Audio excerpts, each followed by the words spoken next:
n'est pas un secret, mieux tu performes au test de sélection des unités d'élite, plus tu as chance de réussir. Bonjour et bienvenue sur cette nouvelle vidéo. Aujourd'hui, on voit trop souvent des candidats faire ces 5 erreurs communes qui gaspillent du temps, minent leur performance et les préparent directement pour une blessure. Maintenant, entrons dans le vif du sujet. L'erreur numéro 1, ça va être de faire des entraînements aléatoires, sans vraie structure, en pensant que ça va te préparer pour une sélection. Ou mieux encore, peut-être de t'inscrire dans une salle, le crossfit, le cross-training, l'aerox, et attendre que ça te prépare à 100% pour tes sélections. Laisse-moi te dire une chose, la sélection est un test d'endurance d'abord et tu le sais très bien. Ce qui veut dire que tu dois avoir le conditionnement aérobie et la résistance à l'impact pour être capable de mettre beaucoup de kilomètres jour après jour sans te décomposer. Se concentrer sur des sessions de conditionnement métabolique de 30-40 minutes et peut-être des burpees sans fin, ça va pas le faire. Tu vas manquer de spécificité pour la sélection. Au lieu de ça, on veut se concentrer sur l'augmentation du kilométrage à la fois en course et en ruck, donc c'est-à-dire avec la charge, et utiliser l'entraînement de force pour supporter ça. Pas juste voir à quel point on peut pousser fort tout simplement. Le crossfit, c'est vrai, est ultra complet et une très bonne préparation physique générale, mais il ne te prépare pas spécifiquement pour marcher 30 km avec 35 kg sur le dos. Ces deux choses sont complètement différentes. L'erreur numéro 2, c'est de ne pas prioriser la nutrition. Quand je parle aux candidats qui s'entraînent pour ces sélections,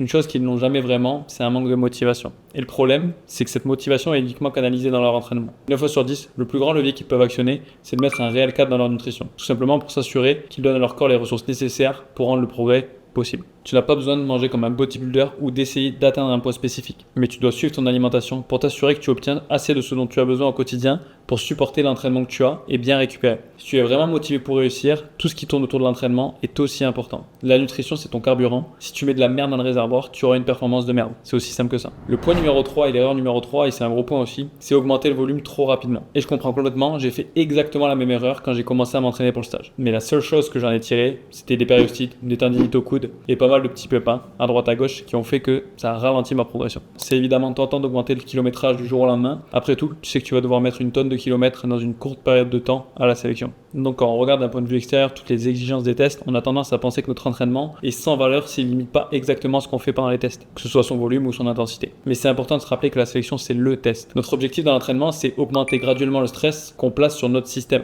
d'obtenir ce qu'il faut pour que notre corps s'adapte et finalement de faire monter notre niveau de performance de base. Ça va t'aider à performer dans les tests et on n'a pas besoin d'imiter les tests dans l'entraînement. Tu ne t'entraînes pas pour survivre à l'entraînement, tu t'entraînes pour dominer les tests et c'est une différence énorme. Le but est d'avoir vraiment le meilleur niveau possible, d'arriver avec la meilleure condition possible.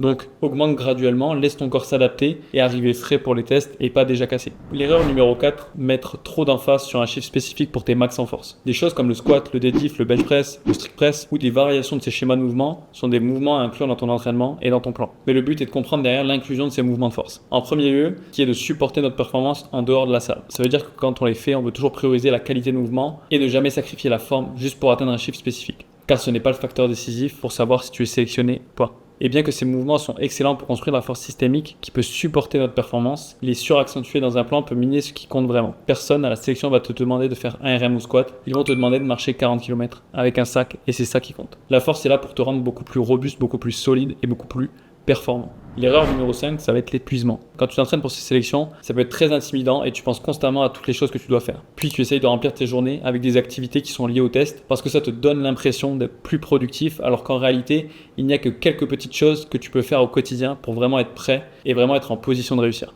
S'entraîner intelligemment, bien manger, récupérer, si on ne fait que ça, c'est qu'on s'épuise. On arrête de s'entraîner et on se convainc qu'on ne peut pas atteindre l'objectif parce que le rythme n'est pas soutenable. Devenir membre du GIGN, des forces spéciales ou toute autre unité d'élite, c'est un jeu à long terme. C'est un processus que tu ne peux pas accélérer, peu importe à quel point tu essayes et plus tôt tu commences, plus tôt tu as des chances de réussir. Donc priorise des choses qui font vraiment avancer la balle au quotidien et passe ton temps libre à faire ce que tu aimes, à penser à autre chose aussi pour ne pas que ça t'épuise mentalement. Si je peux te donner un conseil, garde un équilibre, reste sain mentalement et arrive à la sélection avec l'énergie et pas simplement déjà rincé de t'être surmotivé.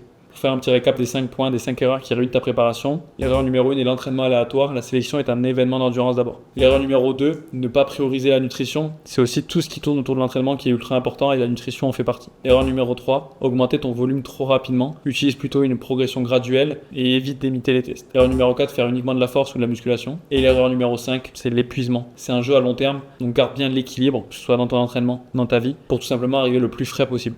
Et si tu veux structurer ta préparation pour éviter ces erreurs et arriver préparé à ta sélection, candidate via le lien en description. On structure ensemble ta préparation pour que tu évites ces pièges et que tu arrives au top de ta forme. Et n'hésite pas à liker et t'abonner, continue à t'entraîner, mais entraîne-toi intelligemment. À la prochaine dans une nouvelle vidéo.